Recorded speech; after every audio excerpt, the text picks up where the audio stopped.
자, 오늘은 군사 동맹인데요. 음, 우선 오늘은 이 군사 동맹은 이제 결국은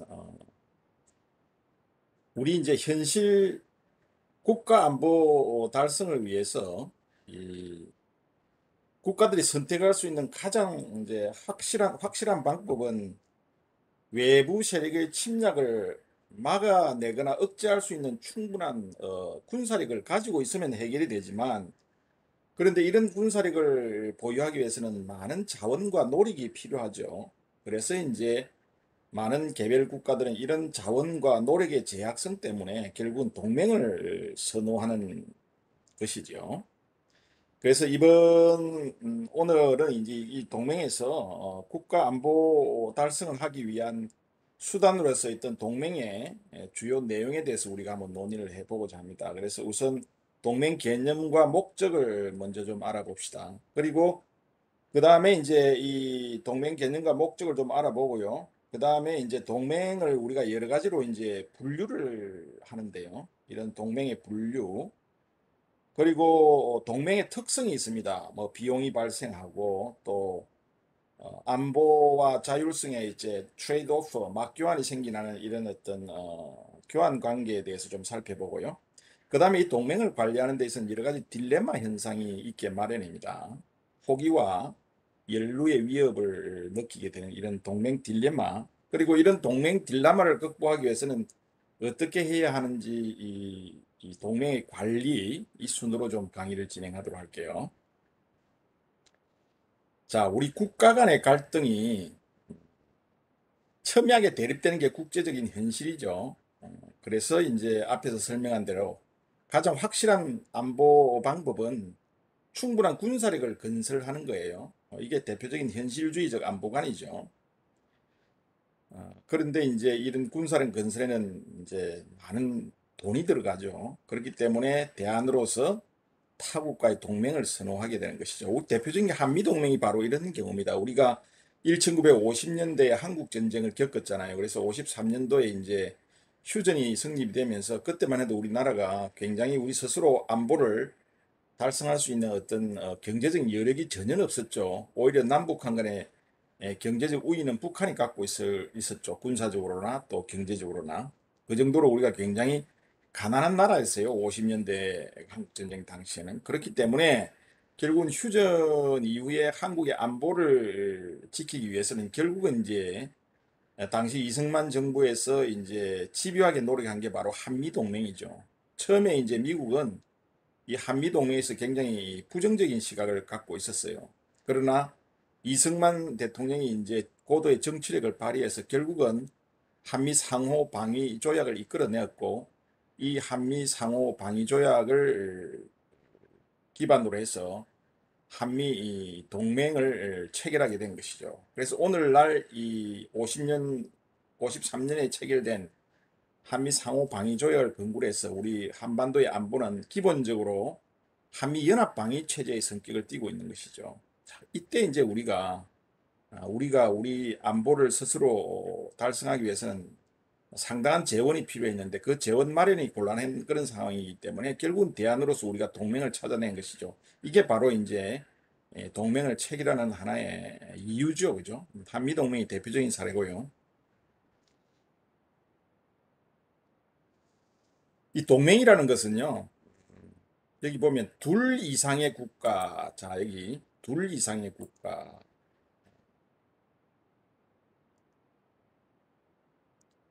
둘 이상의 국가, 이게 키워드입니다. 두 개 이상의 국가가 공동의 위협에 군사적으로, 자, 이게 동맹의 기본적인 성격, 군사적으로, 여기 키워드예요. 두 개 이상의 국가와 군사적으로 대응하기 위해서, 자, 조약 체결, 이것도 키워드입니다. 조약 체결을 통해서 일정한 상호 군사 지원을 군사 지원, 약속하는 안보 공동체, 이게 동맹의 개념이에요. 자, 이 키워드가요. 둘 이상의 국가가 군사적으로 대응하기 위해서 조약을 체결해서 군사 지원을 약속하는 안보 공동체, 이게 동맹의 개념이에요. 그래서 글렌 스나이더 같은 이런 사람들은요, 동맹을 이렇게 정의를 했죠. 특수한 상황 하에서 동맹국 이외의 국가에 대해서 군사력을 행사하기 위한 국가 간의 공식적인 제휴다. 이렇게 이야기를 했고요.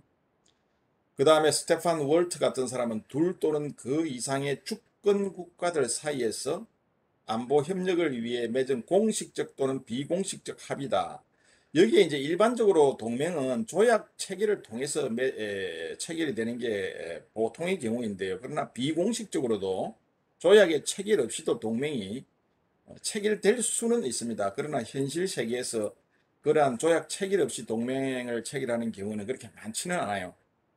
자, 이런 스나이드나 월터의 개념을 우리가 놓고 보면 동맹이라는 것은 결국은 두 주권 국가들 사이에서 공식적으로 합의를 하거나 또는 공식적으로 제휴를 해서 군사적인 어떤 대응을 위해서 서로 간에 군사 지원을 약속하는 이런 안보 공동체의 성격을 띠고 있다. 이렇게 볼 수가 있겠죠. 자, 부스는 뭐 공개적인 조약이나 비밀 조약으로 관계를 맺은 정식 군사 문제에 초점을 둔 상호 노력이다. 뭐 학자들마다 이제 동맹을 정의하는 게 여러 가지로 정의를 합니다. 홀스티의 정의 한번 보시죠. 슬라이드에서 한번 읽어보세요. 홀스티의 정의는 두 개 국가 또는 그 이상의 국가들 사이에서 국가 안보 문제에 대해서 협력하는 공식적인 합의. 자, 여기에 이제 스나이드나 또는 월트나 또는 부스나 홀스티의 동맹의 정의에 있어서 공통점이 있어요. 자, 우선 둘 이상의 국가가 있어야 한다는 것이고요. 그 다음에 동맹에 대항하는 공동의 위협이 존재해야 되는 것이죠. 공동의 위협이 존재해야 되는 것이고요. 그 다음에 이에 공동으로 대응한다는 약속이나 또는 계약이 필요한 거예요. 이게 이제 구체적인 형태로 나타나는 게 이제 조약의 체결이겠죠. 자, 그래서 둘 이상의 국가가 있어야 하고요. 실체적인 위협이, 공동의 실체적인 위협이 있어야 하고, 그 다음에 상호 간에 대응한다는 약속 또는 계약이 필요하다는 거예요. 이게 이제 우리가 동맹의 개념이다. 이렇게 여러분들 이해하시면 됩니다. 자, 이 동맹의 의미는요, 주체와 영역을 통해서 우리가 명확히 할 수 있다라는 것이죠. 주체와 영역. 동맹의 주체는 국가가 됩니다, 결국은. 주권 국가죠. 주권이 제대로 확립되지 않는 이런 준국가나 또는 뭐 이런 국가가 성립되지 않는 이런 어떤 단체에서 체결하는 것을 우리가 동맹이라고 이야기를 하지 않습니다. 예를 들어서 뭐 반정부 세력이라든지 뭐 이런 세력들하고 제휴를 하는 이런 것을 우리가 동맹이라고 이야기하지는 않거든요. 동맹이라는 것은 주권이 주권 국가들 간에 성립되는 게 동맹이다. 동맹의 주체는 국가다라는 것 여러분들 잘 기억해 주시고요. 그 다음에 이 각 국가들 간의 동맹은 군사 영역에 최우선적으로 한정이 된다. 자, 군사 영역에 최우선적으로 한정이 된다. 그래서 이 동맹이라는 것은 상대방 적국이나 위협 세력이 없는 상태에서 동맹을 체결할 수는 없겠죠. 그런 어떤 또 우리가 뭐 경제나 사회나 이런 문제를 다루는 국가들 간의 제휴 이런 거하고는 또 성격이 틀리죠, 그죠? 군사적인 어떤 영역, 군사적인 영역에 초점을 맞추고 있는 게 동맹이고요. 우리가 뭐 아세안이라든지 또는 여러 국가 간의 제휴 간의 여러 제휴가 있죠. 나토 같은 경우는 이제 주로 뭐 우리가 동맹이죠. 동맹 블록이고요. 한미동맹, 미일동맹 뭐 이런 것들은 다 동맹의 형태이지만 여러 가지 경제 에이펙이라든지 이런 또 경제 공동체에는 동맹이라고 우리가 좀 하기에는 구분이 좀 지어야 되죠. 그래서 이 동맹은 여타 어떤 위협 세력이나 적대 세력을 상정하지 않는 가운데에서 맺는 그런 협력과는 개념이 다르고요. 또는 경제 사회 문제를 다루는 여타 국가들 간의 연합과도 구분이 되는 게 바로 동맹의 개념이다. 이렇게 이야기할 수가 있습니다. 자, 지금까지 동맹의 개념에 대해서 혹시 질문사항 있어요? 자, 없으면 강의 계속 진행하겠습니다. 자, 동맹을 목적. 자, 우리가 동맹을 체결하는 목적은요, 어, 그 국가가 처한 상황에 따라 다 틀려요. 어떤 안보 이익의 개념이나 또 안보 위협의 정도, 그 다음에 동맹을 맺기로 한 상대방 국가와의 어떤 특성, 이런 여러 가지 어떤 다양한 어떤 목적을 가지고 동맹을 체결하죠. 그래서 이 군사 동맹을 맺는 국가들이 추구하는 목적은요, 동일할 수도 있고 상이할 수도 있어요. 자, 미국과 한국이 동맹을 맺었어요. 그럼 미국과 한국이 동맹을 맺는 목적은 다를 수가 있습니다. 우리 한국은 한반도의 직접적인 위협인 북한의 어떤 위협 세력에 대해서 안보를 전쟁을 억제하고 또 전쟁 억제 실패 시에 에, 위협 세력으로부터 우리 영토와 또 국민과 주권을 보호하기 위해서 우리가 동맹을 체결하는 게 우리 한국의 목적이지만 또 미국이 생각하는 동맹의 목적은 다를 수가 있죠. 미국이 생각하는 동맹은 그거보다 훨씬 더 지역 안보, 지역 안정을 더 추구를 하고요. 또 나아가서는 어떤 상황에 따라서는 오늘과 같은 상황에서는 중국이 이 아시아의 패권을 노림에 따라서 어떤 중국을 견제하는 목적의 어떤 하나의 동맹이 될 수도 있고요. 또 아시아 태평양 지역에서의 어떤 패권 안정을 위한 어떤 목적일 수도 있는 것이죠. 그렇기 때문에 이 군사 동맹을 맺는 국가들이 서로 목적이 같을 수도 있고요. 또 다를 수도 있다는 것이에요. 자, 그런데 일반적으로 우리가 동맹을 목적은 몇 가지가 있는데 우선 세력 균형과 위협 균형을 이루기 위해서 동맹을 맺는다. 이게 일반적인 하나의 목적인데요. 자, 이 세력 균형이라는 게 어떤 의미냐면 어느 한 국가가 본인의 군사력만으로는 위협 세력에 대해서 전쟁을 억제할 수 없을 때, 이때는 이제 군사력을 상대 동맹 참가국과 군사력을 합쳐서 어, 혼자서는 대항하기 어려운 이 강대한 나보다 강한 적대 세력을 억제할 수 있을 정도의 능력, 즉 힘의 균형을 추구한다는 의미예요. 내가 힘이 약하면 상대방과의 힘의 균형을 추구하기 위해서 상대방과 동맹을 체결한다는 것이 이게 세력 균형의 의미예요. 이해가시죠? 이런 세력 균형을 위해서 결국은 세력이 균형을 이루어야 평화 상태를 유지할 수 있다고 보는 것이죠. 세력의 균형이 힘의 균형이 깨지면 결국은 강한 힘을 가진 자가 결국은 힘을 사용할 그런 우려가 있는 것이죠. 그래서 이 세력 균형이라는 것은 그러한 어떤 개념이고요.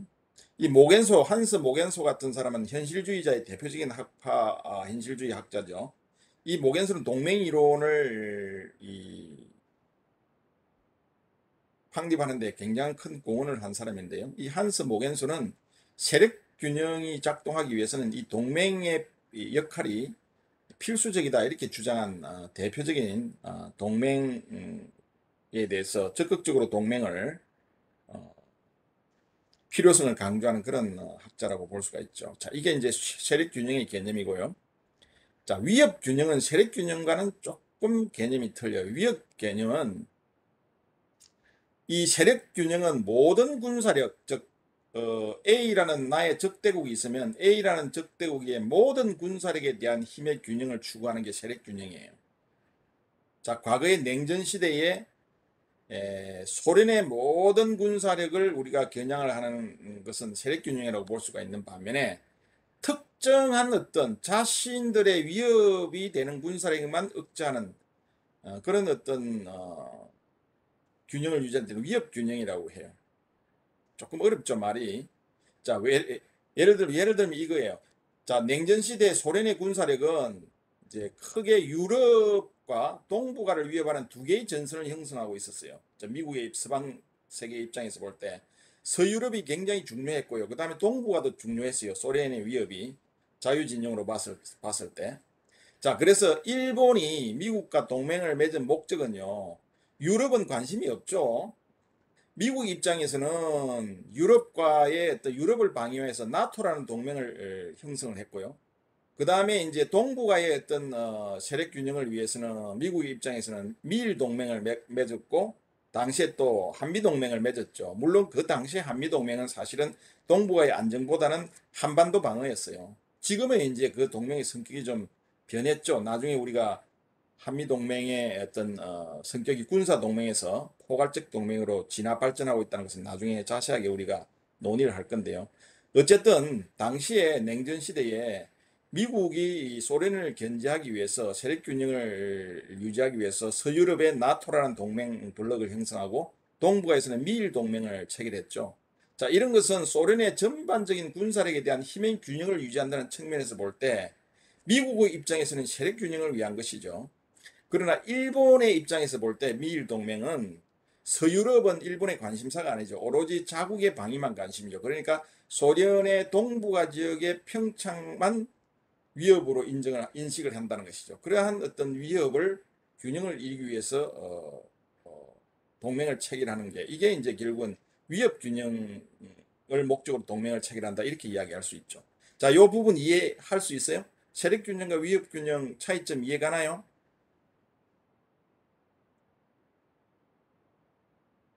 이해가나요?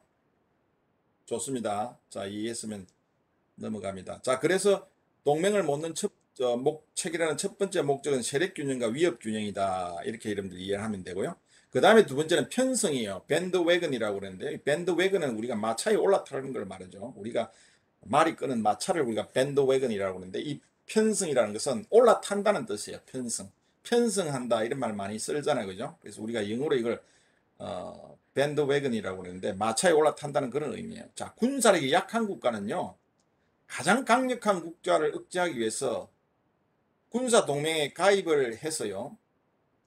뭐 이런 힘의 균형이나 앞에서 이야기하는 세력 균형이나 위협 균형 이런 걸 추구하는 게 아니에요. 목적이. 그냥 가장 강력한, 가장 힘이 센 국가와 한 국가와 동맹을 맺는 것이에요. 그래서 자신의 안보를 완전히 맡기는 거예요. 그 국가에게. 가장 강력한 국가에게. 앞에서 세력 균형과 위협 균형은 적대국의 어떤 위협을 세력을 균형을 유지하기 위해서 다른 나라와 동맹을 체결하면서 불균형한 어떤 세력을 균형적으로 맞추는 게 위협 균형과 세력 균형의 개념이었다 그러면 이 편성은 그러한 세력 균형, 위협의 균형을 선택하지 않고 오히려 가장 강력한 국가에 완전히 올라타 버리는 거예요. 그래서 완전히 자신의 안보를 완전히 편성한 국가에 의탁하는 것이죠. 그래서 안보를 보호받기도 하고 또 그에 따라서 오는 여러 가지 비군사적인 혜택, 뭐 경제적 혜택이라든지 이런 것들을 말하는 것이죠. 이런 비군사적인 혜택을 얻으려는 것이죠. 이게 밴드웨건이에요. 편성이죠. 자, 세력균형과 편성 구분 가죠. 자, 그런데 이 이제 밴드웨건은 상당히 위험성이 있죠. 왜냐하면 내가 가장 강력한 국가에 올라탐으로 인해 가지고 편성함으로 인해 가지고 상당히 어떤 정치적인 간섭을 많이 받게 되겠죠. 그죠? 내가 전적으로 상대방에게 의존하는 그런 형태이기 때문에 상대방의 요구나 압력에 대해서 굴복을 해야 될 경우가 굉장히 많다는 것이죠. 나의 안보를 위해서는. 그래서 이 편성이라는 것은 우호적인 국가가 될 수도 있고요. 또 그렇지 않은 국가가 될 수도 있어요. 어쨌든 우호적이든 우호적이지 않든 내 안보가 급하기 때문에 일단 가장 강력한 국가에 내가 올라타는 개념이라는 것이죠. 그래서 어쨌든 안전보장은 받을 수 있지만 그 대가가 굉장히 치러야 할 대가가 높다는 것이죠. 크다는 것이죠. 앞에서 이야기한 대로 다양한 요구와 압력에 직면할 수 있다는 것이죠. 그 다음에 이제 무임승차예요. 프리 라이딩이죠. 프리 라이딩. 자, 무임승차는 편성하고는 또 조금 다른 개념이에요. 자, 이제 이 군사동맹은 결국은 이제 이 무임승차의 개념은 뭐냐면 이 동맹의 어떤 역할을 잘 교묘하게 이용하는 거예요. 이 동맹이 군사 동맹이 예 괜찮습니다. 알았어요. 자, 군사 동맹이 제공하는 안보 효과의 비배타성, 비경쟁성. 자, 이런 어떤 기본적인 성격이 군사 동맹이 제공하는 하나의 특성이죠. 동맹을 체결하면 이렇게 배타적이지 않잖아요. 그리고 동맹국가 간에 서로 경쟁을 하는 건 아니잖아요. 그죠? 이런 비배타성과 경쟁성으로 인해서 모든 참가국들의 안보를 보호해주는 공공재 역할을 수행하는 게 이게 군사 동맹의 개념이죠. 공공재라는 것은 결국은 우리 정부가 국민들을 위해서 공공 서비스를 제공하는 이런 어떤 개념이 공공재죠. 그죠? 국가의 재원으로서 공공의 이익을 위해서 국가가 어떤 자원을 배분하는 이런 게 공공재 역할인데요. 이 군사 동맹이 바로 이런 공공재 역할을 한다는 이런 점을 활용을 해서 어떤 A라는 국가가 자신의 군사비 지출을 낮추기 위해서 결국엔 자국의 안보를 보장받으려는 것이에요. 한국전쟁 당시에 우리 한미동맹도 이런 성격이었어요. 우리가 안보를 결국은 달성을 해야 되는데 군사비 지출을 할 그런 능력이 없었죠. 그러니까 군사비 지출을 최소한으로 낮추면서 음, 동맹 유지 부담은 적게 하면서 자국의 안보를 보장받으려는 것이죠. 자, 이 편성의 개념하고는 조금 차이가 있다는 걸 여러분 잘 구별을 해야 합니다. 편성은 앞에서 가장 강력한 어떤 한 국가에 올라타는 것이고요. 무임승차는 그게 아니죠. 이것도 일종의 하나의 목적이, 무임승차의 목적은 군사비 지출을 최소화하기 위해서 결국은 동맹을 맺는 거예요.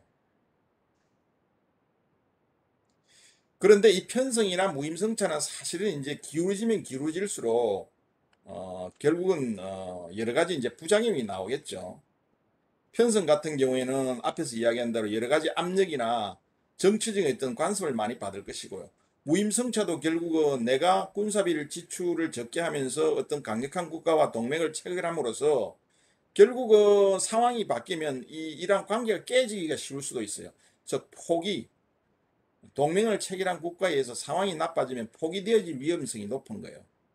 나중에 동맹 관리에서 포기와 연루의 위협에 대해서 좀 이야기를 할 거예요. 쉽게 이야기하면 항미동맹을 우리가 관리를 잘못하면 미국이 한국을 포기할 수 있는 상황이 생긴다는 것이죠. 과도하게 무임승차를 하게 되면. 그래서 결국은 우리 한국의 한미동맹은 초기의 동맹보다는 우리 한국이 경제적으로 정치적으로 또는 이 엄청난 발전을 했잖아요. 그래서 지금은 거의 균등한 동맹으로 가고 있기 때문에 굉장히 이상적으로 발전을 해왔지만, 그러나 우리 한국의 경제 발전을 우리가 이루지 못하고 정치적인 발전을 이루지 못했다고 하면 이 동맹이 쉽게 깨질 수가 있는 것이에요. 미국의 이익에 따라서.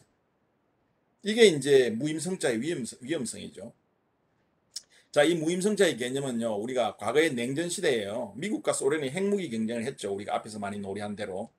자, 그래서 이제 서방 입장에서 볼 때 영국과 프랑스도 냉전 시대에 핵무기를 개발했거든요. 그래서 우리가 미국, 러시아, 영국, 프랑스, 중국, 이게 이제 5개 국가가 국제사회에서 인정하는 핵 보유국이에요. 나머지 인도, 파키스탄, 이스라엘 같은 경우에는 국제사회가 공식적으로 인정하지 않지만은 실질적으로 핵을 보유하고 있는 나라들이고요. 그러나 공식적으로 국제사회가 핵 보유국으로 인정하고 있는 나라는 5개 국가예요. 미국, 영국, 프랑스, 러시아, 중국이죠. 자, 이때 냉전 시대 미소가 최초로 핵 개발을 했죠. 미국이 먼저 원자탄을 개발했고요. 이어서 소련이 개발을 했고, 자, 이때 영국과 프랑스, 즉 서방 진영의 또 하나의 강대국이었던 영국과 프랑스가 미국의 핵무기만 의존할 수가 없었어요. 무임승차를 쉽게 얘기해서 할 수가 없었다는 것이죠. 스스로 핵을 개발한 것이죠. 왜냐하면 이 무임승차의 위험성 때문에 그런 거예요.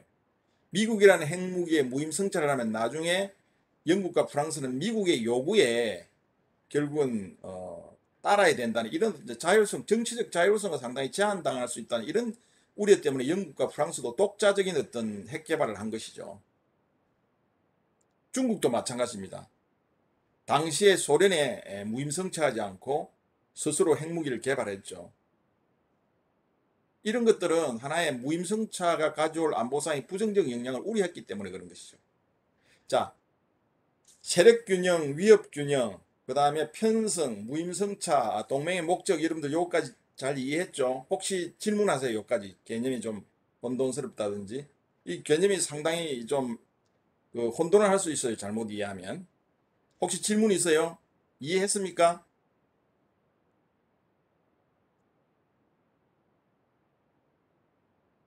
이해했어요? 올려주세요.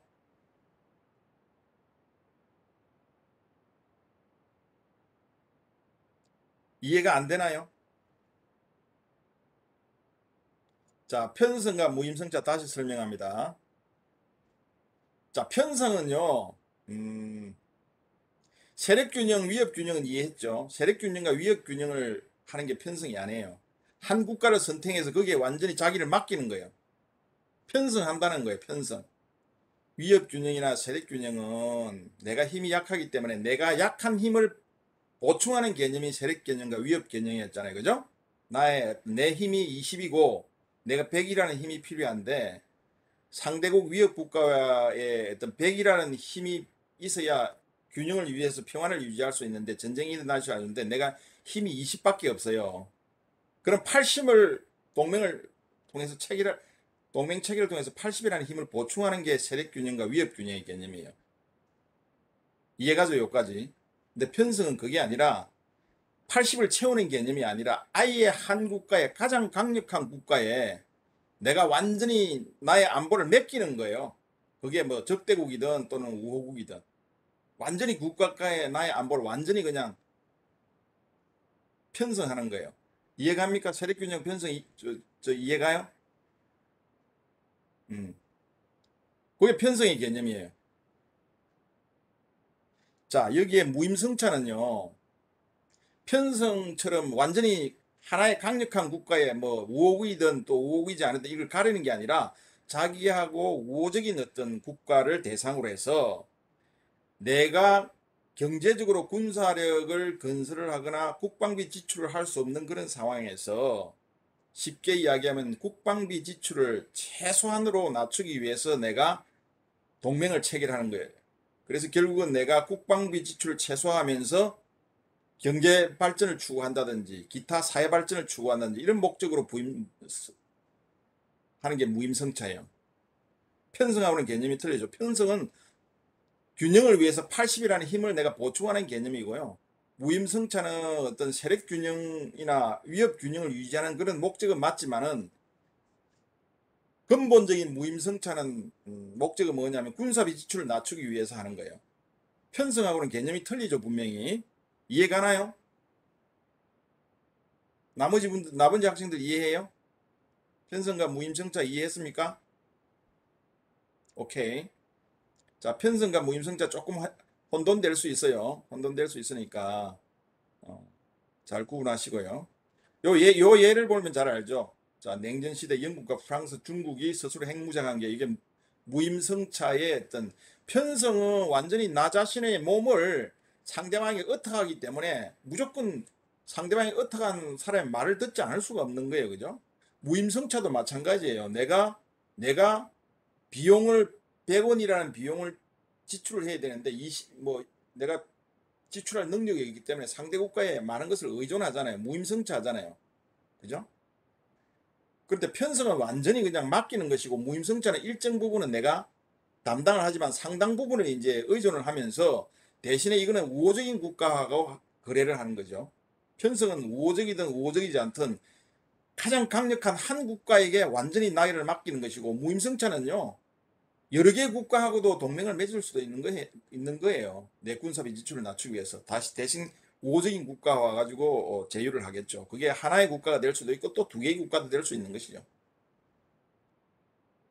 그래서 영국과 프랑스와 중국이 핵 문제를 놓고 영국과 프랑스는 독자 개발을 한 것도 결국은 미국의 무임승차를 하게 되면 미국의 핵에 의존하게 되면 나중에 미국의 요구에 대해서 무임승차의 부정적인 효과에 대해서 우려를 했기 때문에 독자 개발을 한 것이죠. 이게 이제 결국은 무임승차를 피하기 위한 하나의 노력이었죠. 중국도 마찬가지죠. 당시에 구소련의 어떤 무임승차를 하게 되면 여러 가지 문제가 되기 때문에 이 무임승차는 우호국 간에 이루어지는 제휴예요. 그러나 편성은 우호국이 될 수도 있고 상대방이 적대국이 될 수도 있어요. 어쨌든 가장 강력한 국가 한 국가에 내가 완전히 한 몸이 됨으로 인해 가지고 나의 안보를 완전히 의탁하고 맡기는 게 전적으로 맡기는 게 편성의 개념이고요. 무임승차는 편성과는 좀 다르죠. 그러나 편성이든 무임승차든 상대국에 대한 의존도가 높기 때문에 결국은 이 포기되어질 위험성은 굉장히 높죠. 그리고 편성의 경우에는 특히 상대방의 요구사항이나 압력에 대해서 수용하지 않을 수 없는 엄청난 정치적 자율성이 제한될 수밖에 없죠. 무임승차에 비해서 훨씬 더 큰 압력을 받을 수가 있고요. 더 절대적인 어떤 요구에 절대적으로 순응해야 되는 그런 어떤 문제가 생기죠. 자, 이해가죠? 자, 다음 진행하겠어요. 그래서 크게 그 다음에 이제 또 동맹의 목적은 패권 안정과 전쟁 승리가 될 수 있어요. 이게 무슨 말이냐면 이 패권 안정이라는 것은 이제 강대국이 같은 경우에요. 미국 같은 경우에죠. 강대국이 세계적인 어떤 국지적 뭐 동아시아에서 동북아에서 또는 지역 태평양 아시아 태평양 지역에서 세계적 안보 질서를 유지하기 위해서 이런 뭐 나토와 같은 이런 동맹을 이런 것은 패권 안정, 미국이 본인의 패권을 안정적으로 관리하기 위해서 군사 동맹을 결성하는 것이죠. 이게 미일 동맹, 뭐 나토와의 동맹 이런 게 될 수가 있는 것이죠. 우리 한미 동맹도 미국 입장에 지금은 패권 안정 측면에서 오히려 더 많이 다가가고 있죠. 물론 우리 한국은 한반도 내에서 한반도 안보만을 위해서 한미 동맹이 작동해야 된다고 우리는 계속 요구를 하고 있지만, 그러나 동맹이라는 것은 우리가 우리 요구대로 움직이는 건 아니잖아요. 각각의 동맹을 체결하는 목적이 다르잖아요. 우리는 한반도 평화를 위해서만 주한미군이 작동해야 된다고 우리는 당연히 그렇게 요구하지만, 미국은 생각이 다를 수가 있는 것이죠. 상황에 따라서 동맹이 성격이 변할 수도 있는 거예요. 자, 이게 이제 패권 안정을 위해서 동맹을 체결하는 게 목적이고요. 그 다음에 이제 전쟁을 하기 직전에 또 동맹을 체결할 수 있어요. 전쟁 승리를 위해서 일시적으로 동맹을 체결할 수도 있거든요. 뭐 동맹은 아니지만 예를 들어서 2차 세계대전 때 히틀러가 소련하고 불가침 조약을 체결하면서 결국은 폴란드를 침공하잖아요. 이때 물론 동맹을 체결한 것은 아니죠. 그러나 이런 성격이 예를 들어서 일시적으로 전쟁의 두 개의 전선, 유럽에서의 전선과 동쪽에서의 소련과의 전쟁을 두 개의 전선에서 전선이 형성되면 히틀러가 상당히 전쟁을 할 수가 없죠. 그렇기 때문에 우선 소련을 묶어두기 위해서 독소 불가침 조약이라는 걸 히틀러가 맺게 돼요. 그리고 나서 바로 폴란드를 침공해버리죠. 그리고 나중에 유럽을 침공하고 난 다음에 나중에 결국은 불가침 조약을 깨지면서 독일이 히틀러가 모스크바로 진격을 다시 하죠. 그래서 양쪽 진영을 동부 전선과 서부 전선에 동시에 두 개의 전선에 싸우기 때문에 결국 나중에 히틀러가 패망을 하게 되죠. 자, 이런 것처럼 일시적으로 전쟁 승리를 위해서 일시적으로 전쟁 발발 이전에 군사 동맹을 결성하는 수도 있어요. 자, 그래서 여러 가지 동맹의 목적은 다시 한번 요약하면요.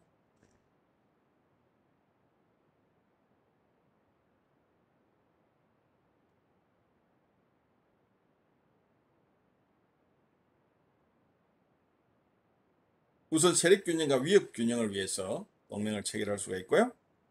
편성을 위해서 동맹을 체결할 수도 있고요. 무임승차 또는 패권 안정과 전쟁 승리를 위해서 동맹을 체결할 수도 있어요. 그리고 또 여러 가지 목적이 있는데요. 두 가지. 우선 군비 경쟁을 억제하려는 목적. 다시 말해서 경쟁 국가의 군비 증강을 억제하려는 목적이에요. 자, 나의 위협 세력이 계속 군비 증강을 해요. 그럼 나도 군비 증강을 해야 되잖아요. 세력의 균형을 유지하기 위해서는. A라는 국가가 군비 증강을 하면, 위협 국가가 군비 증강을 하면 나도 군비 증강을 해야 결국은 세력의 균형을 유지할 수 있잖아요. 그런데 군비 증강을 하는데 예를 들어서 그런 여건이 안 된다 그러면 동맹을 체결해서 상대국의 위협 국가의 군비 증강을 억제시키는 거죠. 이런 목적으로 동맹을 체결할 수도 있는 것이에요. 그 다음에 국내 정치에 이용하기 위해서 동맹을 맺을 수도 있어요. 국내적 안정을 도모하기 위해서 동맹을 체결할 수 있는 것이죠. 우리 한미동맹도 사실 이런 성격이 없지 않아 있었어요.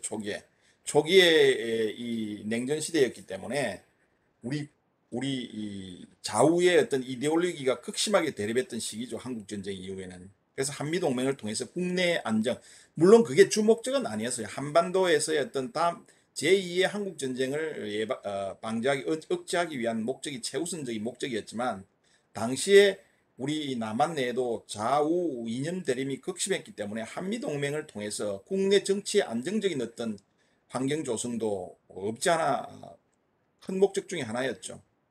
이런 어떤 국내적 안정을 도모하기 위해서 동맹을 체결할 수도 있는 것이죠. 이런 것들이 이제 동맹 체결의 목적이라고 할 수 있습니다.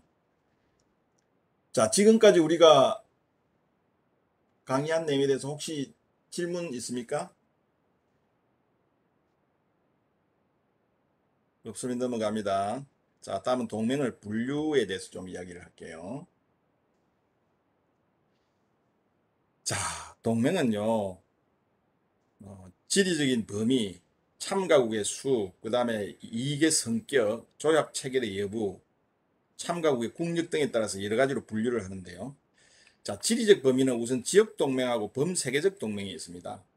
지역적 동맹은 특정 지역 내 세력 균형 유지를 위해서, 세력 균형이라는 말은 이제 얘가죠. 앞에서 설명했죠. 특정 지역에서 세력 균형 유지를 위해서 체결하는 게 지역 동맹이에요. 그래서 다른 지역은 관심 없어요. 미일 동맹, 서유럽에 관심 없죠. 다른 지역에 발생하는 세력 변동에서 영향을 받지 않는다는 것이. 이런 것들이 이제 미일 동맹 같은 게 대표적인 지역 동맹이죠. 여기 있네요. 미일 동맹. 범세계적 동맹은 지구 전체의 세력 균형 유지를 목적으로 하는 거예요. 전 세계의 세력 균형을 목적으로 하는 것이죠.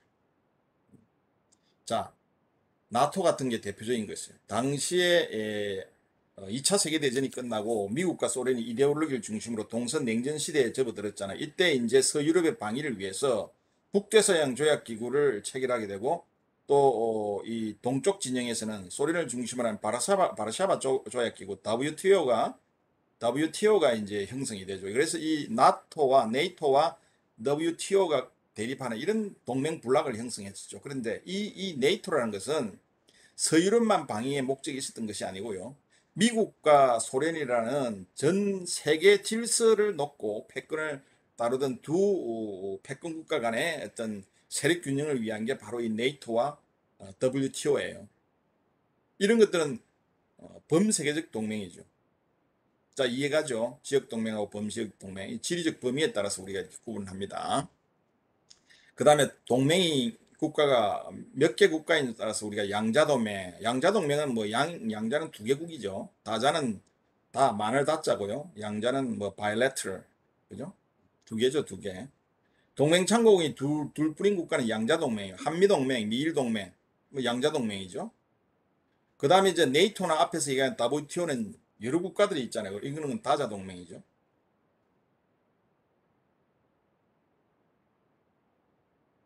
그러니까 어떤 여기 이 동맹 참가국 간에만 주로 합의 가능한 이해관계 혹은 지리적으로 제한된 범위 내에서 동맹 역할이 요구가 되는 것이죠.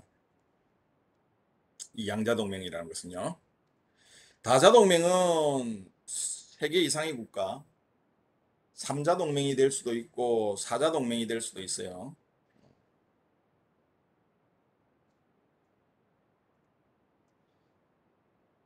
그 다음에 이제 앞에서 이야기한 네이토나 WTO 같은 이런 것들, 엔조스, 태평양 안전보장조, 요거는 미국 뭐 뉴질랜드, 그 다음에 오스트랄리아 이런 국가들하고 맺어진 조약이죠.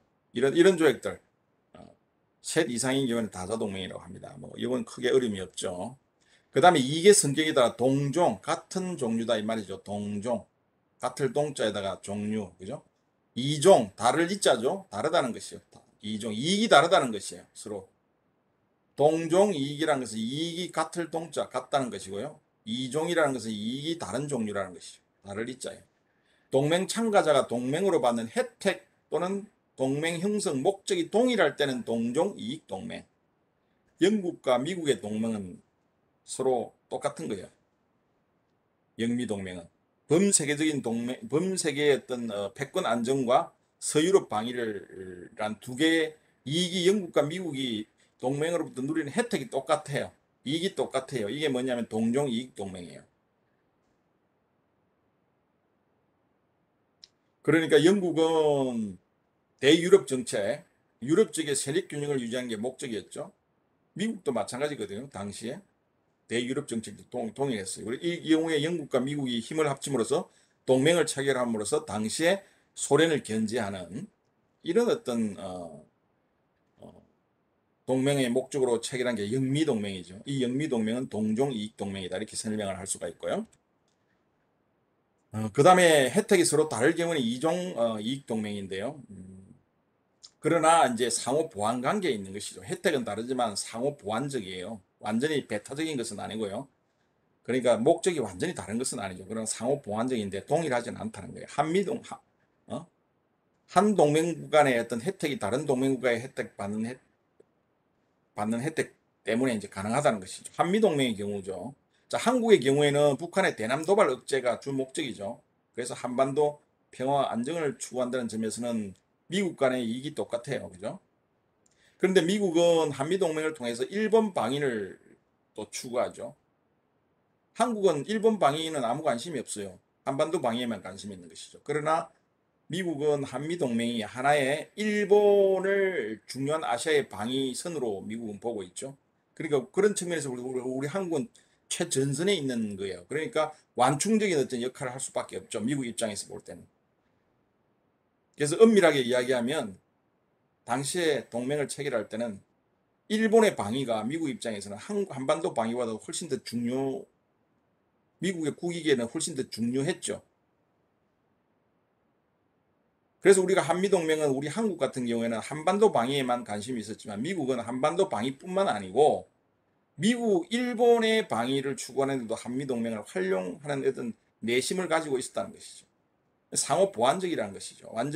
목적이 완전히 뭐 배타적인 건 아니지만 그러나 혜택이 서로 다르다는 것이죠. 이익이 서로 다르다는 것이죠. 이게 이종 이익 동맹이에요. 자, 이건 당시에 우리가 한미동맹이 체결될 때 당시의 모습이고요. 오늘날에 이제 50년 후에 오늘날의 한미동맹은 이제 거의 이 동종 이익 동맹으로 지금 진화되어 가고 있는 것이죠. 나중에 이제 뒤에서 우리가 좀 살펴볼 겁니다. 그 문제는. 자, 이종 이익, 동종 이익 이해가죠? 그 다음에 공식 동맹, 비공식 동맹, 이건 뭐 쉽게 여러분들이 이해할 수 있을 거예요. 공식적으로 조약을 체결하느냐 안 하느냐에 따라서 공식 동맹, 비공식 동맹. 대부분은 이게 공식 동맹입니다. 그 다음에 이제 정식 조약은 아니지만 동맹 관계에서 흔히 또 볼 수 있는 일련의 협력이 나타나는 경우를 우리가 비공식 동맹이라고 그러는데요. 자, 이것은 뭐 여러분들 이 정도만 이해하고 넘어갑시다. 조약을 체결할 경우에는 공식 동맹이고 정식 조약이 아니지만 어떤 협력의 관계를 제휴를 하는 게 이 비공식 동맹이다 하는 거 여러분들 이해하고요. 그래서 흔히 일반적으로 우리가 뭐 공식 동맹이 비공식 동맹에 비해서 훨씬 더 신뢰성이 높지 않느냐 이렇게 일반적으로 생각을 할 수가 있는데 반드시 그런 건 아닙니다. 우리가 역사적인 어떤 사건을 봤을 때도요. 비공식 동맹이라고 해서 효력이 없었던 것은 아니에요. 자, 18세기 말에 프랑스 혁명정부가 영국과 네덜란드에 선전포고를 했을 때요. 미국은 프랑스와 공식 동맹을 맺었어요. 그럼에도 불구하고 이 전쟁에서 미국은 개입을 하지 않고 중립을 선포해 버렸어요. 공식 동맹에도 불구하고. 원래 동맹을 체결하면 중립을 선포하는 게 아니라 적극적으로 프랑스 편을 들어야 되는 거잖아요. 그죠? 동맹의 개념이 그거잖아.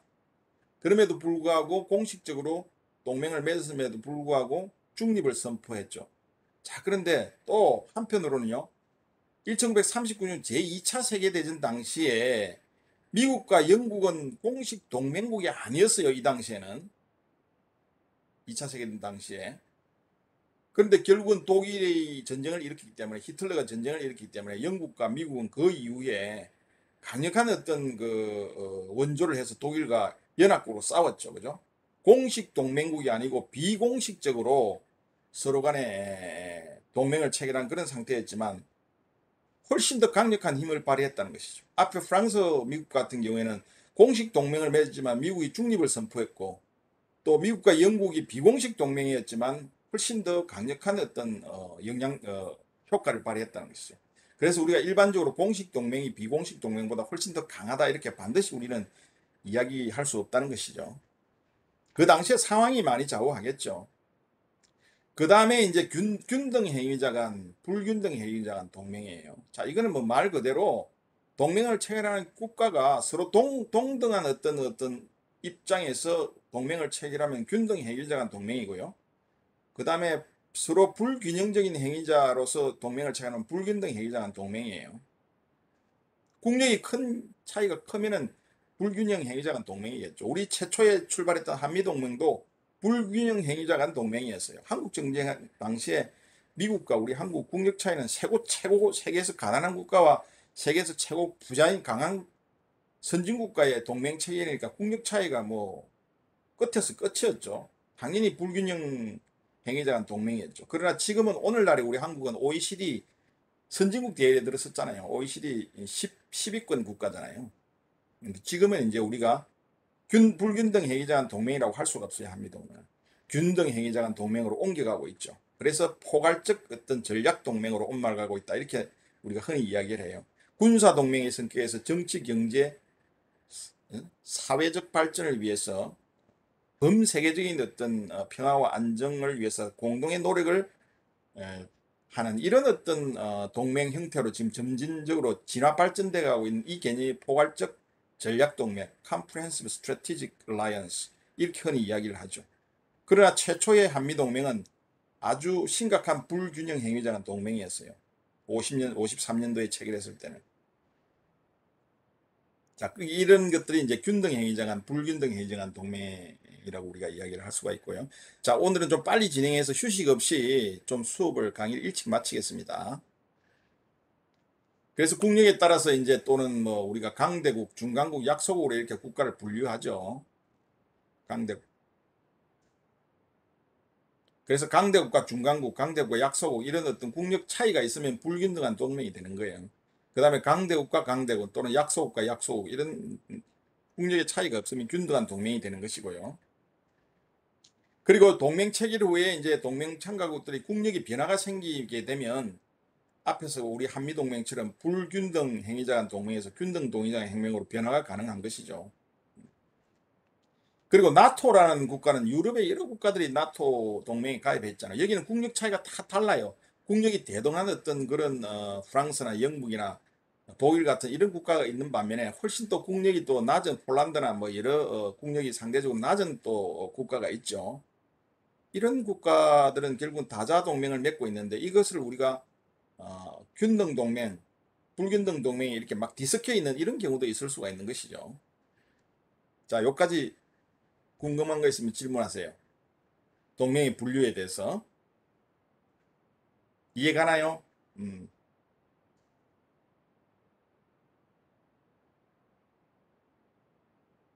자, 다음은 동맹과 질문 없으면 동맹과 이익에 대해서 설명을 좀 드리겠습니다. 이 동맹의 내부에서 분배되는 이익의 비율은요, 상호 대등한 경우가 이상적이겠죠. 그러니까 국력이 대등한 나라 간의 동맹 체결 시에 이러한 것들은 가능합니다. 이익 분배가 서로 같다는 것이죠. 그리고 한쪽이 이익을 독점하고 다른 쪽은 동맹 비용만 부담하는 일방적인 관계도 극단적이나마 존재하죠.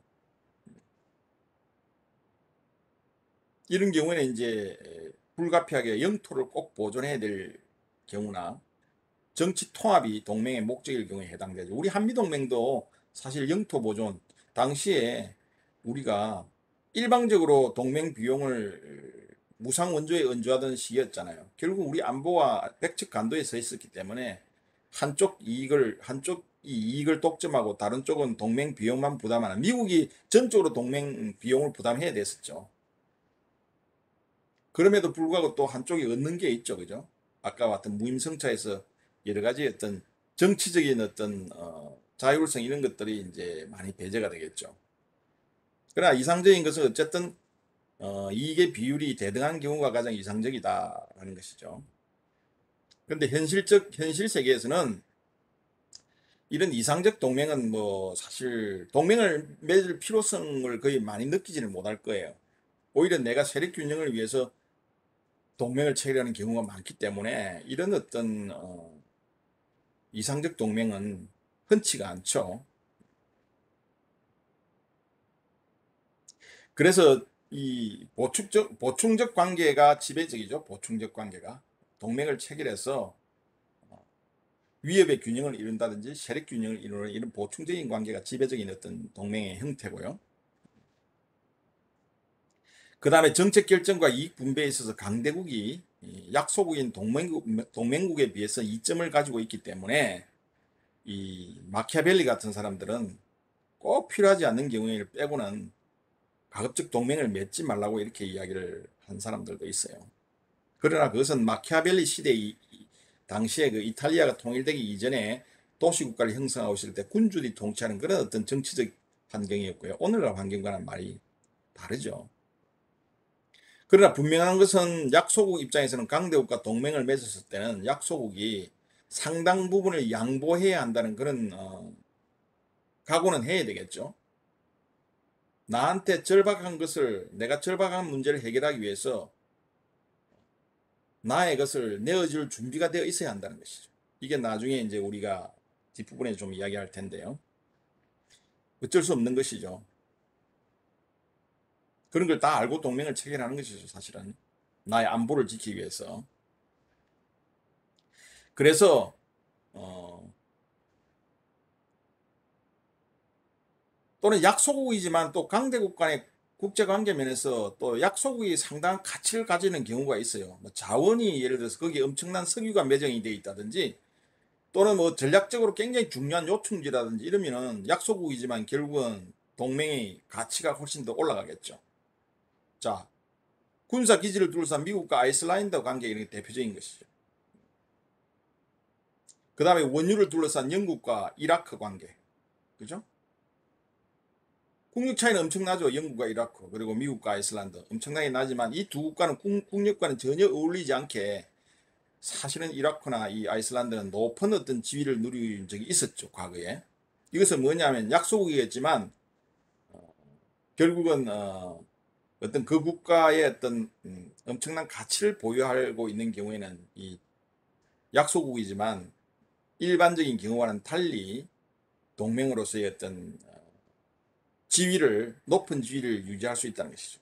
정치적인 자율성을 그렇게 제한받지 않고 국력의 차이가 나지만 거의 대등한 상태에서 동맹을 유지할 수 있었다는 것이죠. 약소국이 어떤 특별한 가치를 가지고 있는 경우에는 특히 자원이나 어떤 전략적 요충지에 해당하는 경우야 이제 주로 해당이 되겠죠.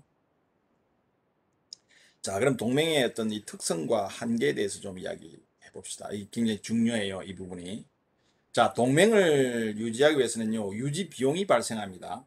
그리고 앞에서 우리가 설명을 했지만, 동맹을 맺게 되면 나의 안보는 지킬 수 있지만, 나의 자율성을 좀 이렇게 내줘야 돼요. 여기서 말하는 자율성은 정치적 자율성이에요. 한미동맹에서 한국 전쟁 이후에 북한으로부터 공격을 또 재침을 받지 않기 위해서 미국과 동맹을 체결함으로써 나의 안보는 지킬 수 있지만 미국이 어떤 정치적인 어떤 영향력을 행사하면 우리가 거기에 따라줄 수밖에 없는 거예요. 동맹국의 의견을. 베트남에 파병을 해주시오 하고 미국이 요청하면요. 베트남에 우리가 파병을 할 수밖에 없는 그런 정치적인 자율성은 상당히 양보를 해야 되죠. 이런 어떤 안보와 자율성이 트레이드 오프, 막교환이 일어난다는 거예요. 이게 이제 안보와 자율성의 뭐 교환 이론 이렇게 설명을 합니다.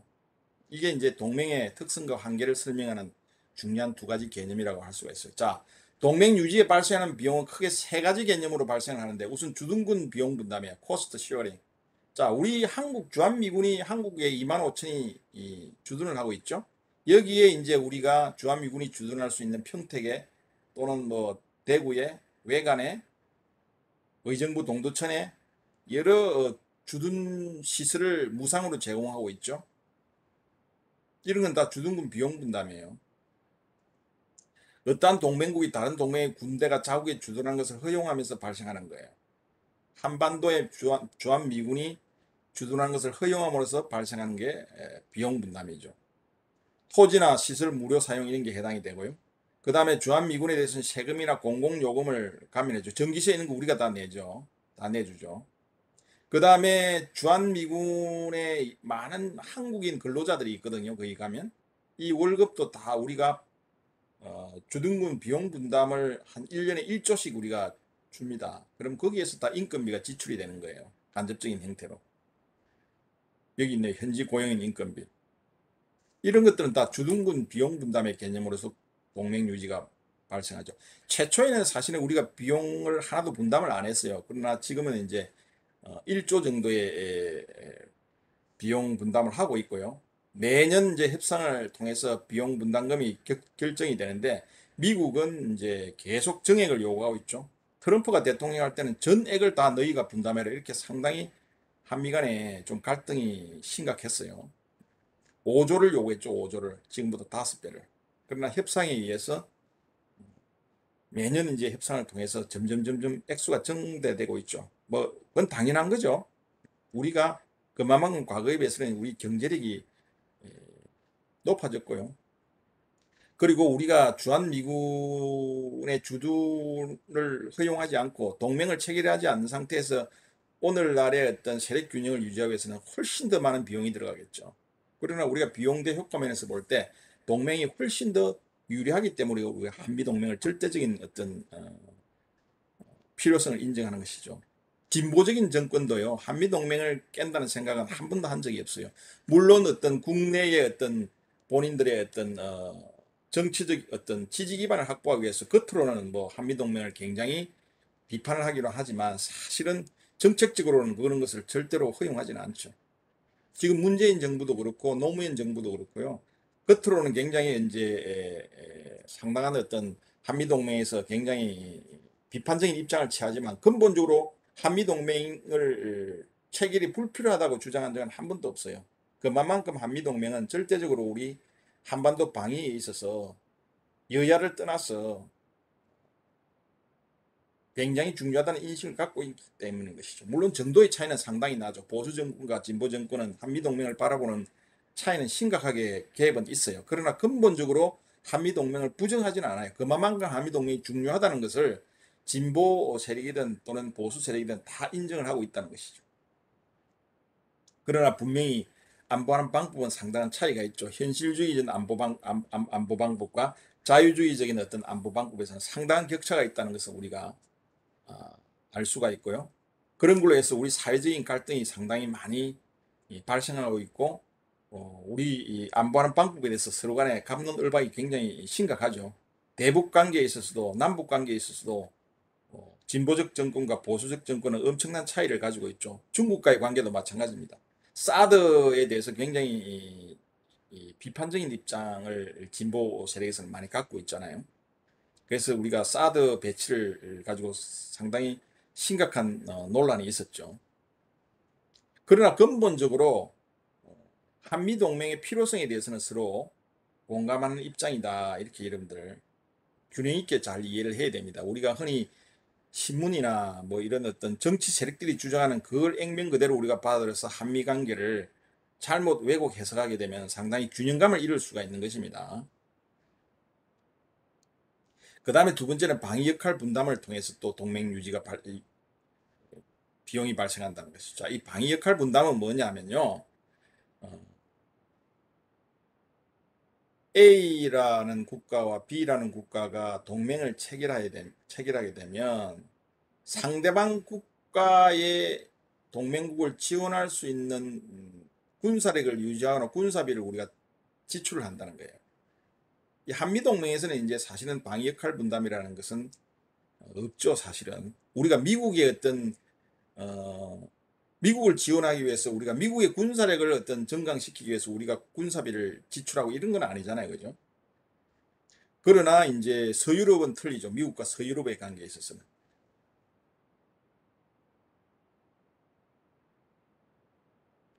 자, 그 다음에 책임 분담이라는 게 있어요. 이것은 뭐냐면 이거는 우리한테도 해당이 될 수가 있죠. 책임 분담은 그야말로 어떤 동맹국이 다른 동맹국의 전쟁을 수행하게 되면 국제 위기 관리를 지원하거나 경제적으로 지원하는 거예요. 자, 우리가 아프가니스탄에서 전쟁을 하고 있을 때 미국이 주도의 다국적군이 전쟁을 하고 있을 때 우리가 오시노 부대 한국군을 파병을 했죠.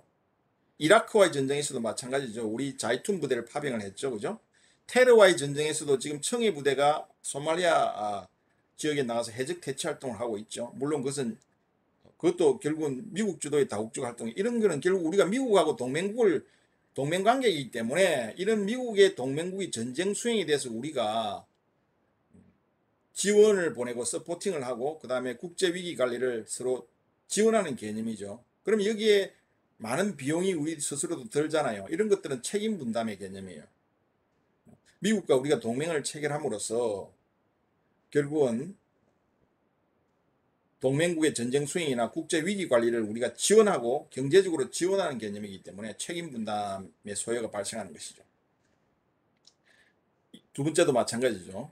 이라크 지역에 우리가 자이툰 부대, 오시노 지역에 아프간 지역 오시노 부대, 또 서희 제마 부대, 뭐 동이 부대, 다산 부대, 엄청난 해외 파병 부대들이 지원했죠. 물론 뭐 유엔의 파병은 또 좀 다른 성격이 있지만 다국적군, 미국 주도의 어떤 다국적군 지원에 대해서는 우리가 한미 동맹을 통해서 결국 미국을 지원하는 이런 어떤 미국의 방위를 서로 책임을 분담하는 형태로 우리가 비용을 들여서 한국을 파병해야 되기 때문에 책임 분담의 소요가 생긴다는 것이죠. 자, 이해가죠?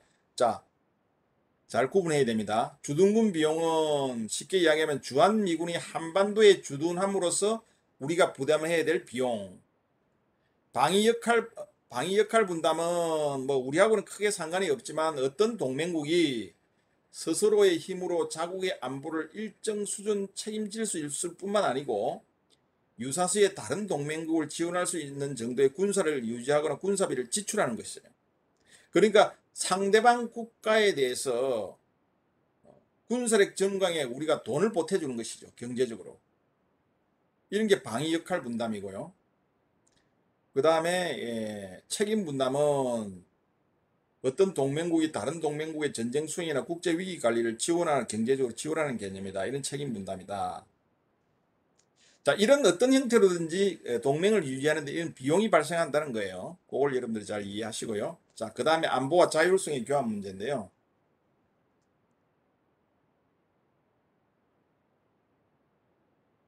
자, 이게 어떤 개념이냐면요. 자, 앞에서 우리가 뭐 간간히 설명을 했는데요. 자, 두 개의 국가가 동맹을 체결하게 되면요. 동맹을 체결하는 목적이 있겠죠. 자, 한미동맹. 우리가 한반도에서 절대적으로 전쟁 억제를 한다는 게 우리의 명확한 동맹 체결 목적이에요. 그죠? 자, 그런데 미국이 요구하는 걸 우리가 거절할 수가 없어요. 국력차가 크면 클수록 그런 관계는 더욱더 깊어지죠.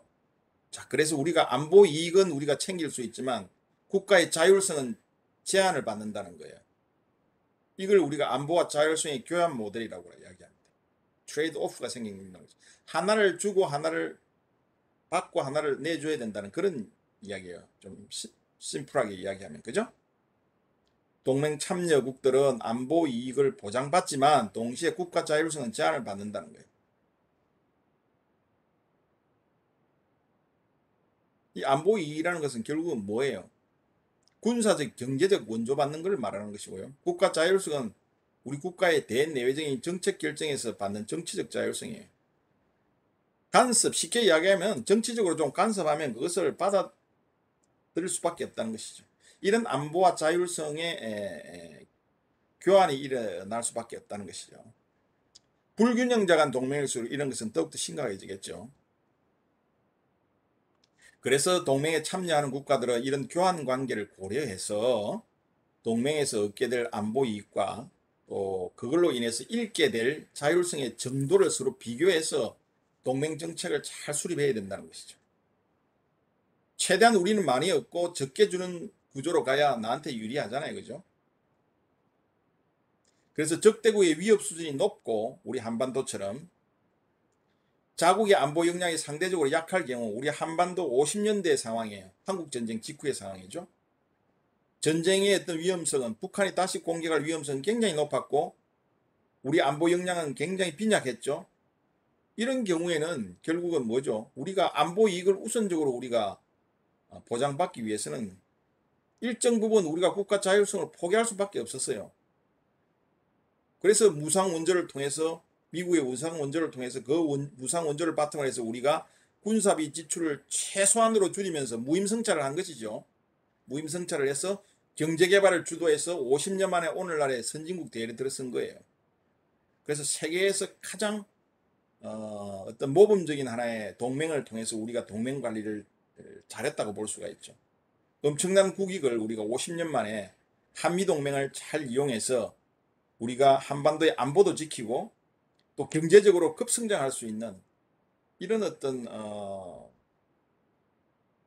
물론 그 과정에서 여러 가지 정치적인 자율성은 많이 제한을 당하고 국가적인 자존심을 구길 때도 있었죠. 그러나 더 큰 이익을 위해서는 우리가 그것을 양보할 수밖에 없다는 것이죠. 자, 오늘날 이제 우리 세대들은 과거에 어떤 그런 경험이 없기 때문에 그것을 굉장히 부정하죠. 국가적인 자존심을 우리가 그 과거에 우리가 역사를 면밀하게 관찰해 보면 고정을 해보면 또 다른 문제가 될 수 있으니까 우리가 함부로 이렇게 평가할 건 아니에요. 과거를 우리가 부정하고 오늘날 우리가 이야기할 수 없잖아요. 뿌리가 있는 거니까요. 그런 뿌리를 우리가 더듬어서 이렇게 쭉 올라가 보면 그 역사적인 배경을 우리가 연구를 해보면요. 생각이 달라질 수가 있는 것이거든요. 어쨌든 이 한미동맹이 이 안보와 자율성의 교환을 아주 잘 설명해 줄 수 있는 대표적인 예라고 할 수가 있어요. 자, 비대칭 동맹. 자, 비대칭이라는 것은 대칭이 아니라는 것은 균형을 이루지 못한다는 거예요. A라는 국가가 80의 힘을 가지고 있고 B라는 국가가 20을 갖고 있으면 이건 비대칭이에요. 50대 50이면 대칭이죠. 그죠?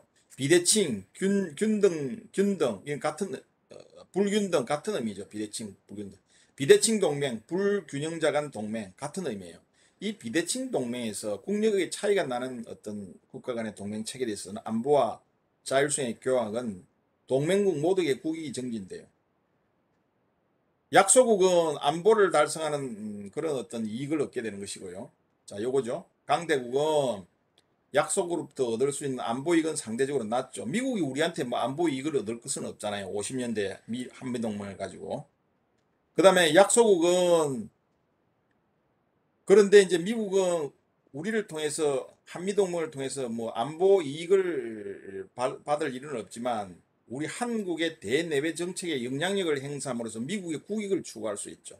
동아시아 정책이나 동북아 정책을 하는 데 있어서 유리하게 한국을 지렛대로 이용할 수 있었다는 또 장점이 있죠. 그죠?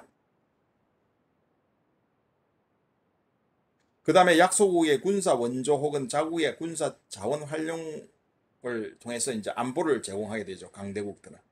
미국이 한국에 군사 원조를 했듯이요. 그 다음에 약소국 입장에서 볼 때는 우리 한국 입장에서 볼 때는 미국과의 동맹을 의해서 안보 이익은 굉장히 높아졌죠. 그렇기 때문에 국가의 자율성을 일정 부분 우리가 포기를 하더라도 미국으로부터 높은 수준의 어떤 안보 이익을 제공을 받아서 전체적인 어떤 국익은 정대되는 현상이 생기는 거예요. 이게 이제 안보와 자율성의 교환이에요. 안보와 자율성의 교환이 만족스러운 것은 아니지만 약소국 입장에서 볼 때는 최선은 아니지만 차선은 될 수 있다는 것이죠. 그죠? 최선은 결국 내 안보는 내가 지키는 게 최선이지만 그 상황이 허용되지 않기 때문에 차선책으로 우리가 안보와 자율성의 교환 모델을 잘 이용해서 그 비율을 우리가 적절하게 동맹 정책에 지혜롭게 반영한다는 것은 굉장히 중요한 어떤 지도자들의 몫이라고 할 수가 있는 것이죠. 이 대칭동맹, 국력이 비슷한 국가 간에 체결된 게 대칭동맹이죠. 강대국과 강대국과, 약소국과 약소국과. 이런 사이 이 대칭동맹에서는요. 안보와 자율성의 교환 관계는 갈등이 일어날 확률이 큽니다. 국력이 비슷하니까요. 서로 양보하는 게 없죠. 별로.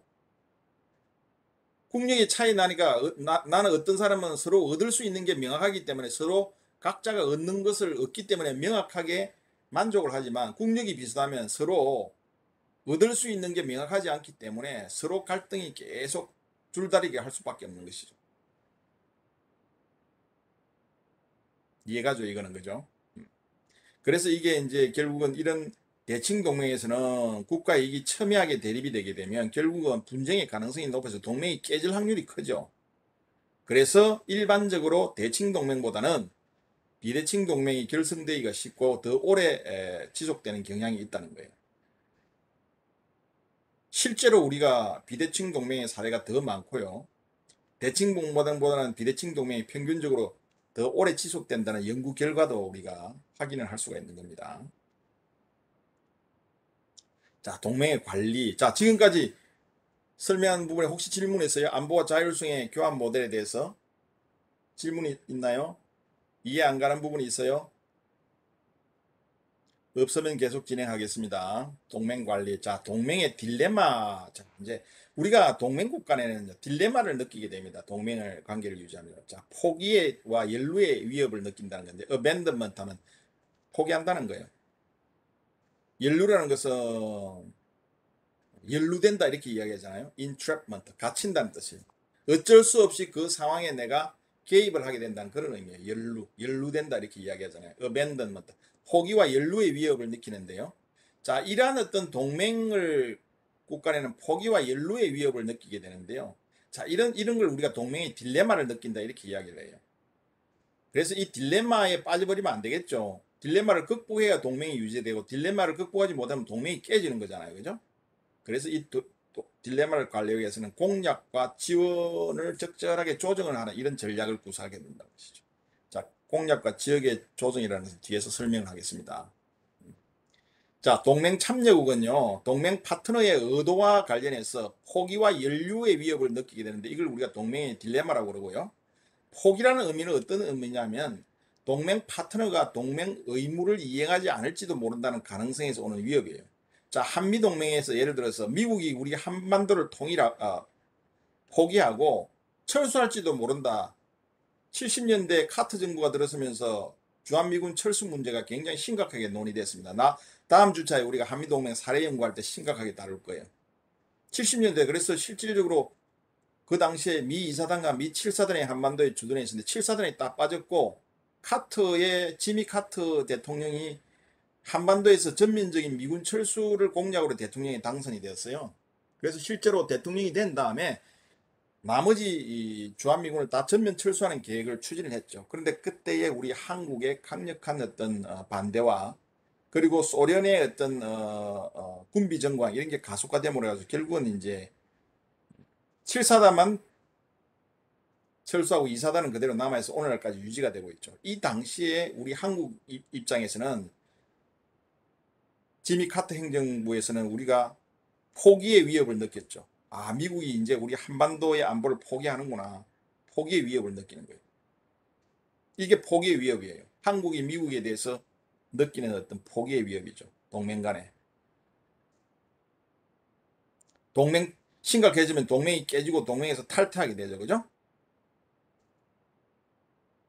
치명적인 경우에는 동맹을 배신하고 적대국과 동맹을 결성할 수도 있어요. 동맹을 탈퇴하게 되죠. 이 동맹 관리를 잘못하면 이런 현상이 생긴다는 것이죠. 반미 감정이 높아지고요. 주한미군 물러가라고 계속적으로 하면 이제 이런 현상이 생기는 거예요. 동맹이 깨지는 경우가 있고 동맹이 결국은 탈퇴하는 경우. 그래서 동맹 파트너가 취할 수 있는 이런 행동들은 동맹의 다른 파트너로 하여금 포기의 위협을 느끼게 된다는 것이죠. 포기의 위협 이해가죠? 연루라는 것은 이 반대 현상이에요. 동맹을 체결하다 보니까 자기가 원치 않는데도 의도하지 않는 어떤 일에 개입이 된다는 거예요. 동맹에 의해서 원치 않는 분쟁에 휘말리는 상황에서 오는 위협이에요. 자, 한미동맹에서 미국이 예를 들어서 미국이 의정부 전방 지역에 미군들을 이렇게 배치를 하고 있어요. 흔히 뭐 우리가 그걸 뭐 트립와이어, 인계철선 이렇게 이야기하는데요. 그렇게 이야기하는 것은 적절하지 않은 용어고요. 어쨌든 미국 입장에서 볼 때는 한반도에서 군사적인 분쟁이 생기면 전면전이 일어나게 되면 자동적으로 전방에 배치된 미군이 싸우지 않을 수가 없죠. 전선 지역에 배치가 되어 있기 때문에. 그럼 미국 입장에서 볼 때는 우리가 초기부터 그냥 너무 깊숙하게 한국 전쟁에 개입을 해버리는 이런 어떤 연루의 위협을 미국 입장에서는 느낄 수 있다는 것이죠. 이해가죠, 그죠? 그래서 동맹의 의존도가 낮고 동맹으로부터 얻는 이익이 작을수록 연루의 위협을 크게 느낀다는 것이죠. 만약에 미국이 한반도에서 한미동맹을 통해서 얻을 수 있는 이익이 없다, 적다 그러면 연루의 위협을 느끼는 거예요. 내가 굉장히 많은 비용을 지출하고 나는 굉장히 많은 희생과 헌신을 하는데 내가 얻을 수 있는 게 없다 그러면 연루의 위협을 느낄 수밖에 없죠. 그러면 그걸 잘 관리 못하면 동맹이 깨질 수밖에 없다는 거예요. 동맹의 필요성을 못 느낀다는 것이죠. 연루의 위협을 느낀다는 것은. 그죠? 그래서 비대칭 동맹에서는 약소국보다 동맹에 덜 의존적인 강대국의 연루의 위협을 느낄 수 있다는 것이죠. 한미동맹에서 미국이 한국보다 더 연루의 위협을 느낄 수 있다는 것이죠. 한국은 포기의 대신에 포기의 위협을 느낄 수 있다는 것이죠. 그래서 이런 상황에 따라서 동맹의 의존도가 달라지고요. 강대국이 동맹을 절실히 필요할 경우에는 반대 현상이 나타나기도 합니다. 자, 우리가 60년대 초에 미국이 베트남전에 개입했을 때 이야기예요. 자, 이때 우리가 한국 참전을 미국이 요구했어요. 미국에서 국내에서는 굉장히 베트남전에 반대하는 이런 여론이 일었고요. 그렇기 때문에 우리 한국전에 베트남전에 한국군 파병을 요청을 했죠. 그래서 그 당시에 우리 맹호 부대라든지 맹호 사단, 비둘기 부대 이런 부대들이 파병이 되었죠. 이때 우리 한국은 연루의 위협을 어느 정도 느꼈어요. 야, 이거 괜히 우리가 미국이 동맹국이기 때문에 미국이 요청하는 것을 우리가 거절할 수 없는 입장에서 동맹을 유지하기 위해서는. 그런데 괜히 우리가 베트남전에 개입을 해서 쓸데없이 어떤 국제 분쟁에 휘말리는 거 아니야라는 연루의 위협을 한국 입장에서 느낄 수 있다는 것이죠. 이게 연루의 위협이에요. 반드시 약소국만이 연루의 위협을 느끼는 건 아니죠. 그러니까. 강대국만이 연루의 위협을 느끼는 것은 아니죠. 약소국도 연루의 위협을 느낄 수 있다는 것이죠. 이처럼 상황에 따라서. 그러나 일반적으로 비대칭 동맹에서 이제 약소국은 포기의 위협을 느끼게 되고요. 그 다음에 강대국은 연루의 위협을 느끼게 되죠. 그래서 이 포기와 연루의 위협을 잘 관리를 하지 않으면 갈등이 커지고, 갈등이 커지면 결국은 동맹에서 탈퇴하는 현상이 되고, 동맹이 깨지고, 심지어 더 악화된 상황에서는 적대국과 동맹을 체결하는 이런 현상이 생길 수 있다는 것이죠. 그래서 동맹 관리가 굉장히 중요하다는 거예요. 동맹 관리는 결국은 포기의 위협과 연루의 위협을 느끼지 않도록 관리를 하는 게 동맹의 관리 개념이라고 볼 수가 있죠. 자, 그래서 이런 동맹을 관리하는 데 있어서는 어느 한쪽이 포기 또는 연루의 위협을 느끼지 않도록, 지나치게 느끼지 않도록 이렇게 우리가 관리를 해야 된다는 것이죠. 이 중요한 수단이 이제 공약과 지원이에요. 커미트먼트. 공약이라는 건 플래징 한다는 거예요. 플래징. 한미동맹은 어떠한 경우에도 서로 끈끈한 유대관계와 한반도에서 전쟁이 일어났을 때는 적극적으로 한국 지원하고, 북한의 핵 위협과 미사일 위협이 있을 때는 언제든지 확장 억제 정책을 통해서 한반도의 위협을 제거하고 적극적으로 한반도를 보호한다는 이런 공약을 매년 한미 국방장관 회의 SCM을 통해서 늘 이 국민들에게 공표를 하는 거예요. 디클레어를 하는 거예요. 이게 공약이에요. 공약의 선포예요. 이런 공약을 계속 서로 간에 이렇게 주고받음으로써 관계를 더욱더 강화하면서 포기와 연루의 위협을 느끼지 않도록 관리를 하는 중요한 방법이 공약이에요. 커미트먼트. 우리가 대통령도 선거에 나가면 후보들이 자기 선거 공약을 내어서 국민적 여론의 지지를 받듯이, 동맹도 상호간의 공약을 통해서 상호간의 지지를 받을 수 있도록 상호간의 공약을 계속 하는 것이죠. 그 다음에 지원을 하는 거예요. 이게 경제적 지원이 될 수도 있고 정치적 지원이 될 수도 있고, 주로 이제 경제적 지원이죠. 주한미군을 여기에 2만 5천 명을 주둔시킴으로써, 그리고 한반도에 전시가 발발하면 어마어마한 미국의 전략자산과 병력과 자산이 TP들, 시차별 전개 목록에 의해서 한반도로 김해공항과 부산항을 통해서 어마어마한 전쟁 물자들이 들어오죠. 인원과 장비들이. 이런 건 지원이에요. 이런 지원을 평상의 계획을 통해서 한미연합훈련 때 또 실질적으로 기동훈련도 하고, 또 SCM에서 늘 한미 국방장관 회의를 통해서 이러한 것들을 다시 공약으로 재확인하고, 서로 간의 어떤 정기적인 한미 간의 협의체를 통해서 회의를 정기적으로 하고, 이 회의를 통해서 또 서로 간에 디클레어를 하고, 북한이 만약에 핵 실험을 하고 지난번처럼 화성 17을 쏘아야 되면 안보리 결의도 같이 안보리 결의안을 끌어내기 위해서 서로 한미 간의 공조 체제를 유지하고, 이후에 여러 가지 전략자산 전개라든지 북한의 어떤 향후에 있을 여러 가지 도발에 대비해서 여러 가지 공약이나 어떤 연합 연습 강화나 이런 것들을 서로 공약을 하고 대외적으로 공표를 하죠. 이런 것들이 하나의 동맹을 지키기 위한, 동맹의 딜레마를 관리하기 위한 중요한 수단들이라는 것이죠. 이게 공약과 지원으로 우리가 요약을 할 수 있다는 거예요. 여기 나오죠. 공약이란 동맹 의무 이행에 대한 외교적 선언이나 국가 지도자의 발언, 이런 것들을 등의 약속을 의미하는 게 공약이에요. 지원이라는 것은 동맹 파트너에게 무기 체계 혹은 주둔군 정강 등의 물적 자원 제공을 하는 걸 말하는 거예요. 공약은 어떻게 보면 정신적인 거고요. 지원이라는 것은 물리적인 것이죠. 그래서 공약과 지원을 통해서 딜레마를 지속적으로 관리하지 않으면 동맹이 와해될 수가 있는 거예요.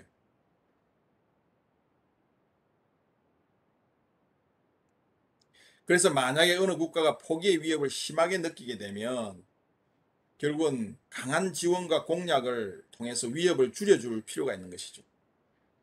자, 그런데 공약과 지원을 지나치게 높여버리면요, 동맹 파트너에게 또 연루에 대한 어떤 부담을 줄 수가 있어요. 연루의 위협의 가능성이 일방적으로, 그러니까 일방적인 관계가 되면 이런 위협을 느낄 수가 있다는 것이죠.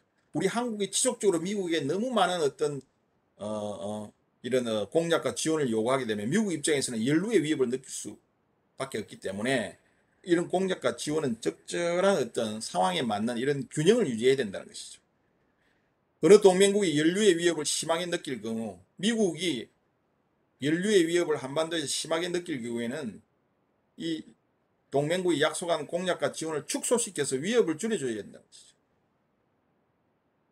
우리 개인 간의 관계에서도 마찬가지죠. 서로 간에 이렇게 남녀 간에 어떤 교제를 한다고 생각하면 너무 상대방에게 큰 부담을 주면 부담스러워서 떠나게 되는 거잖아요. 그러니까 부담을 줄여줘야 되죠. 너무 좀 이렇게 좀 비약적인 논리인지는 모르겠네요. 뭐 적절한 이해하기는 쉬울 것 같아요. 음. 이 연루, 야 이거 너무 내가 너무 깊이 연루되는 거 아니야? 그럼 그런 거를 느끼지 않도록 이렇게 적절하게 지혜롭게 관계를 유지해야 계속 좋은 관계가 유지되잖아요. 그죠? 그 다음에 상대방이 너무 한 사람이 너무 신경을 안 써서 완전히 포기할 상태로 그대로 내버려두면 안 되잖아요. 그럼 관계 유지가 안 되겠죠. 그럼 포기하지 않도록 또 여러 가지 포기의 위협을 심하게 느낄 경우에는 또 자기가 약속이나 이런 것을 강화시켜서 어, 포기하지 않도록 또 어, 공약과 지원을 강화해야 되겠죠. 야, 우리 지금까지는 한 달에 한 번 만났는데 그러니까 깨질 것 같아요. 그러면 야, 이제 일주일에 한 번씩 만나서 더욱더 자주 보자. 데이트를 자주 하자. 이렇게 공약을 하는 거예요. 쉽게 이야기하면. 그러면 관계를 또 유지할 수가 있잖아요. 이것처럼 국가 간의 동맹 관계에 있어서도 포기와 연루의 위협을 적절하게 우리가 유지하지 않으면 그 관계가 상당히 심각해질 수가 있다는 것이죠. 자, 그래서 포기와 연루의 위협은 공약과 지원 정도를 통해서 조정을 해야 된다는 것이죠. 서로 반비례적인 성격을 충분히 설명했죠.